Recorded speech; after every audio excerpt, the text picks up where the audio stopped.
Hi, everybody. Welcome back to another episode of The Way the World Works. Again, it is winter time, and if you're anything like me, you get pretty bored, right? Because it's kind of a weird time of year. It's cold outside, it's getting dark early, you're stuck at home more, and suddenly you find yourself staring at the wall thinking, there's nothing to do, right? I think that all the time. I think a lot of us do.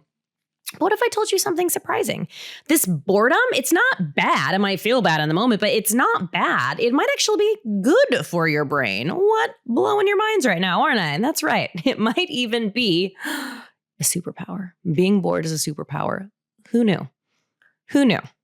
So why is that? It's because this winter boredom can spark creativity, imagination, invention, and even help you discover what you truly love. So today we're going to break out of that boredom rut that you're in by understanding it. And we're going to connect it to some bigger ideas that we learn from the, Tuttle Twins universe and things like creative, creativity, opportunity costs, and how new ideas can change the world. Because if there's one thing we've learned, especially if you've read the Guide to Inspiring Entrepreneurs, you will see that some of the best inventions in the world have come from somebody trying to solve a problem. And maybe boredom is your big opportunity to learn to solve a problem. All right, so why do we get so bored in winter? I think there's a lot of things. And winter is actually quite fascinating psychologically and what it does to our brains. So circadian rhythm, that's like how we respond to light and dark and sleep and waking cycles. That can really mess with your brain if it's knocked off balance.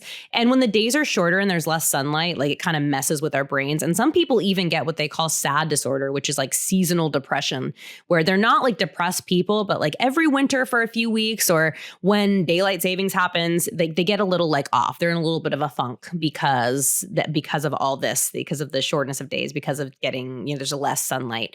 And people are spending more time indoors. And if there's another thing we've learned, it's the power of sunlight and vitamin D on our mood, not just our health, but our mood. So there's fewer activities. Also, you get sick more. So it's just like, ugh, right? It's just kind of a blah time of year. So what do we do to get through this, right? What is our survival guide? Because it really is like this time, everything just kind of gets quiet, especially when you're in between. A Christmas has just ended. And so like you've had that like rush of joy with Christmas and then you don't really have anything else to look forward to.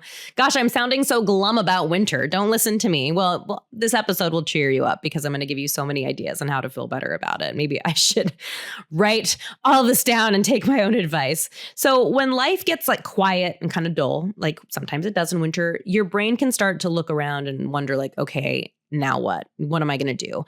And let's be honest, if you're just sitting on the couch, mindlessly scrolling through your iPad or your, iPhone, or you're just watching Netflix and you're doing nothing but screen time. And I don't think necessarily screen time is bad, in moderation in all things, but you're kind of like trapping yourself in this loop of just feeling like listless and So that feeling, that boredom, it's not your brain necessarily shutting down. It's kind of your brain waking up. It's a signal, just like we talk about in the marketplace. It's that floating message.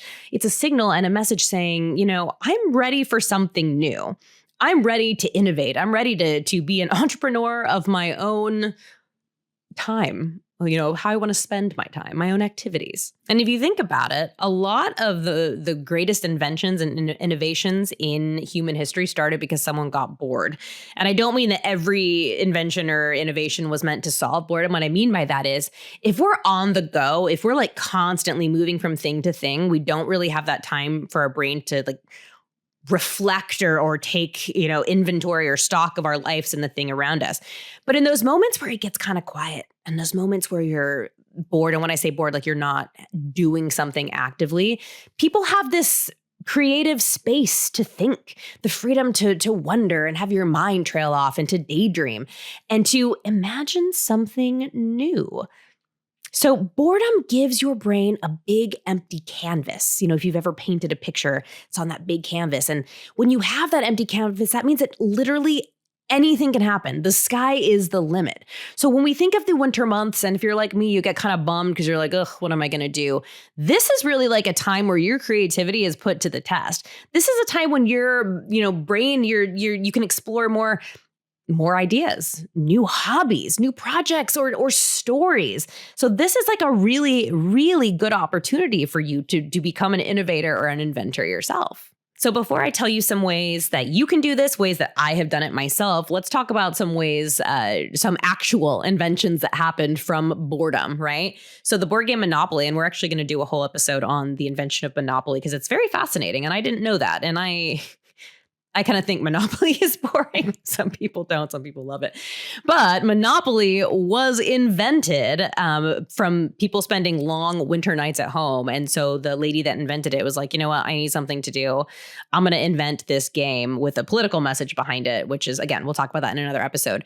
And then so another example, Percy Spencer, he discovered the microwave by tinkering out of boredom. He's bored and he's like, oh, microwave. Which now we get to heat up our food. The microwave is quite an extraordinary invention. It's not that old. I say that. Maybe that just means I'm old. It's not as old as you'd think it would be. So many famous writers, Charles Dickens, Tolstoy, they wrote their best work in the winter. Though in Russia, it's always cold, so it probably always feels like winter. But because they had this downtime where they weren't out doing anything, where they were like, you know what? Okay. I'm going to get some writing done. So another good idea for you, for all you listeners that want to be writers, which I highly encourage. And that's coming from somebody who is a writer. Kids, guys, you guys have invented, snow activities like sledding and, snowmen and snowball fights. So that's right there. You can see where kids your own age throughout time have found ways to fill this gap of nothing to do, of boredom, with new and exciting ways to spend that time. It is impossible to talk about spontaneous order and to talk about the market and to talk about, free market economics without understanding how big of a role creativity plays in all that. Even if you think about, the miraculous pencil and all the different raw materials and then someone thinking up to take all those and make a pencil. Incredible, right? So there's all these ways creativity can lead to not only the marketplace of idea, or not only the marketplace of actual marketplace, but also the marketplace of ideas, the marketplace of hobbies, of how you spend your time. And if you might think, well, everything exciting has already been invented. No, because not every person knows everything and every person has a different information set. You might have something, you might have the next great American board game, right? You might have the next idea for a video game, actually, or a story or a cartoon. The opportunity is like the sky is the limit. I know I already said that, but you can do anything because creativity comes from that space of boredom. It comes from curiosity. And, if you were constantly entertained every second, you'd never really have a reason to invent anything because why would you? You were occupied. You're, at soccer practice or you're at the pool. You're doing all these things that wouldn't give you that time. So it's really exciting, actually. And this is me, again, trying to reframe how I feel about winter. It's kind of your time to hibernate and get creative. Like bears hibernate in the winter, like you're hibernating, but you're hibernating and really using that as a time of creativity. And I know one thing I learned to do, a lot of people started making bread during the pandemic, but I didn't catch on to that. But it was, I think, almost 3 years ago now, I decided I was going to take winter to learn to make bread. And that became something that I really enjoyed doing. And there's nothing better than warm, fresh out of the oven bread in the winter. Or, I'm what I call a serial hobbyist. So I always start trying to learn all these new things and then I forget about half of them. But, writing, that's something I'm doing this winter. That's a goal I set for myself as part of a New Year's resolution. New Year's goal is to start working on long-term writing projects. And one really cool thing, I think I mentioned this in a writing episode, is you can use ChatGPT to give you these prompts.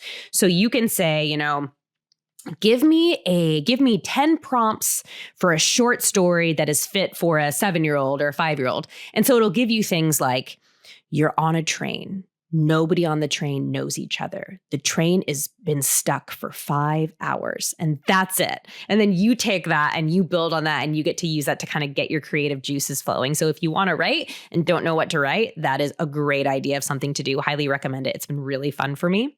So use this boredom to push you to do something new, to do something fun and exciting that maybe you'll carry over into the summer months. There's also a little tie-in with opportunity cost. So let's talk about what that means. Opportunity cost is when you choose one thing and you give up something else, okay? So how does boredom fit in with that? Well, when you're when you're bored, your brain starts to identify what it wishes it could be doing instead. Okay. And that's kind of an opportunity cost in action if you think about it. You may want to draw or build something or write or cook or learn a skill or, start a small project. But boredom shows you what you value most because it reveals the opportunities that matter to you, what you would rather be doing.